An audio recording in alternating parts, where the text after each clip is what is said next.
The average American has $8,742 in their savings account right now. That's it. $8,742. That's the number after a lifetime of working. After every paycheck, after every no you told yourself at the grocery store. And here's the part that's going to sting a little. Most of you watching this, you think you're being smart with money. You clip coupons, you skip the coffee. You drive the extra 15 minutes to save 40 cents a gallon. You feel proud of that. You should feel proud of that. But I need to tell you something. Some of the habits you think are saving you are the exact reason you're still broke. Think about your week. You check your bank app before you check your texts. You round every purchase down in your head before you even see the receipt. You've got a mental spreadsheet running 24/7. Gas, groceries, that $4.87 latte you didn't buy because you're being good. You feel like you're doing everything right. You're frugal. You're careful. You're responsible. And that's exactly the problem. Because some of the habits that make you feel safest with money are quietly making sure you never have any. Let me tell you about my Uncle Frank. Frank worked at the same manufacturing plant for 31 years. He never once ate lunch out, packed the same turkey sandwich every single day for 3 decades. He drove a '98 Corolla until the floor had rust holes in it. He turned the thermostat down to 58 in the winter and wore 2 sweatshirts inside his own house. Everyone in the family called him Cheap Frank, half joking, half not. Frank was proud of it. He'd tell you, dead serious, "I don't waste a dime."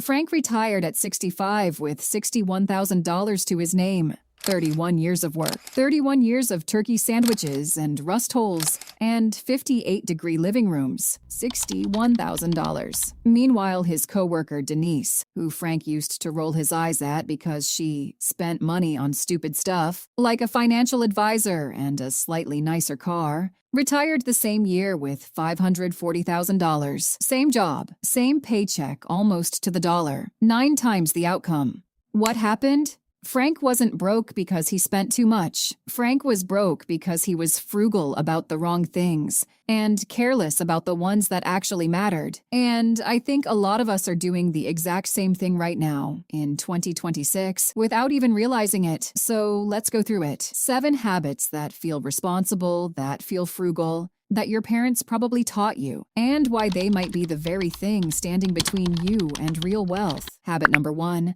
Keeping your emergency fund in a regular savings account. This one feels responsible. You've got $10,000 sitting in your Chase or Bank of America savings account, earning a whopping 0.01% interest. You look at that number, and you feel safe. Here's the math nobody shows you. At 0.01%, that $10,000 earns you $1 a year, $1. Meanwhile, inflation is quietly eating 3% of that money's value every single year. So while you're feeling safe, your money is losing roughly $300 a year in real purchasing power, just sitting there. Move that same emergency fund into a high-yield savings account earning 4 to 5%, and that $10,000 makes you $400 to $500 a year instead of $1. Same safety, same liquidity. You can withdraw it tomorrow if you need to. The only difference is whether you let inflation quietly rob you or not. Habit number 2.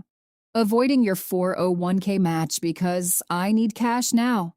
This is the one that actually breaks my heart a little. If your employer matches 401k contributions, say 50 cents on the dollar up to 6% of your salary, and you're not contributing enough to get the full match, you are leaving free money on the table. Not maybe, free money. Guaranteed, immediate, 50% return money that you will never find anywhere else in your financial life. On a $50,000 salary, that's roughly $1,500 a year you're walking away from. Over 30 years with compounding growth, that single decision, not claiming your match, can cost you somewhere between $150,000 and $200,000 by retirement. You felt frugal keeping that money in your checking account. You were actually the most expensive kind of generous to your employer, at your own expense. Habit number 3, buying the cheapest version of everything. Frank's rust hole Corolla is the perfect example. He bought used, cheap cars his whole life to save money, and paid for transmission repairs, towing, rental cars during breakdowns, and missed workdays more times than he could count. There's a principle worth learning here. Cheap and frugal are not the same thing.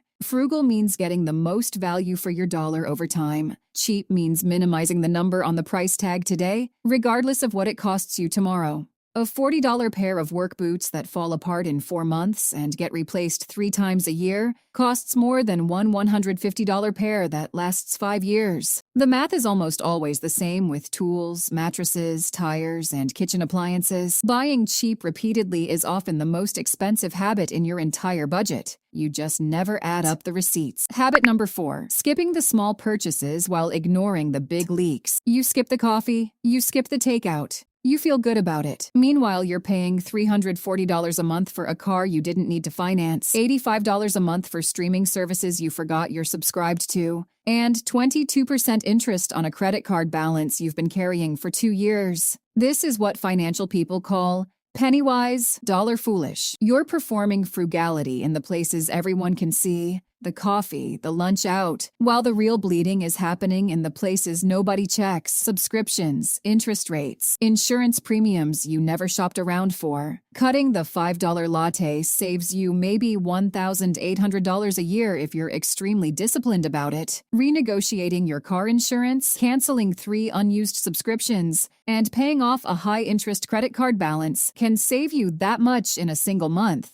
Habit number 5, treating your health like an expense instead of an asset. Frank skipped checkups for years because I feel fine. Why pay a copay for nothing? He ended up with a heart condition at 58 that could have been caught and managed cheaply 5 years earlier. The emergency care, the medication, the missed work cost him more in 18 months than a decade of routine checkups would have. Here's the reframe worth sitting with. You are not just a person with a bank account. You are the income-generating machine that fills that bank account. Every dollar you'll ever make in your life runs through your ability to wake up tomorrow and go to work. Skipping preventive care to save $30 on a copay is the financial equivalent of refusing to change your car's oil because oil changes cost money. You're not saving money, you're deferring a much bigger bill with interest payable in your health. Habit number 6, going without any insurance to save on premiums. This is Frank's biggest one, and it's the one that scares me most because so many people your age are doing it right now.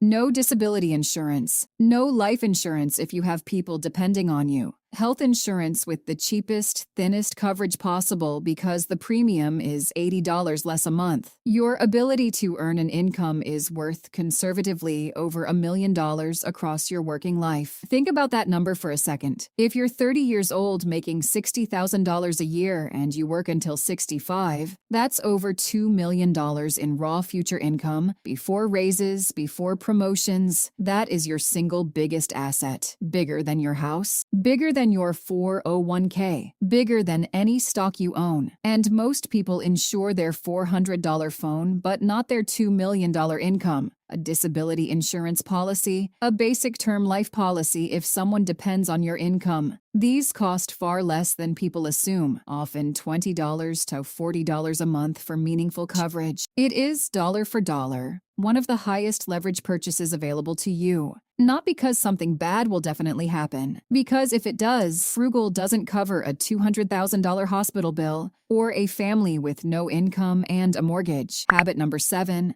never investing because I'm waiting until I have more. This is the quiet one. The habit that looks like patience, but is actually the most expensive delay of your life. Frank always said he'd start investing seriously once he had a real cushion built up. He was still saying that at 55. Here's what waiting costs in real numbers. If you invest $300 a month starting at 25, averaging a 9% return, you'll have roughly $1.1 million by 65. Wait until 35 to start the exact same $300 a month, and you'll end up with about $440,000. Same discipline, same monthly amount. 10 years of delay cost you $660,000. Waiting doesn't feel like a decision. It feels like caution. But in money, waiting is a decision. It's just the one nobody sends you a bill for until it's too late to fix. Frank passed away at 74. In the years before that, I watched him ration his own medication because Medicare didn't cover all of it and he didn't have the cushion to fill the gap. I watched him turn down a trip to see his granddaughter's wedding because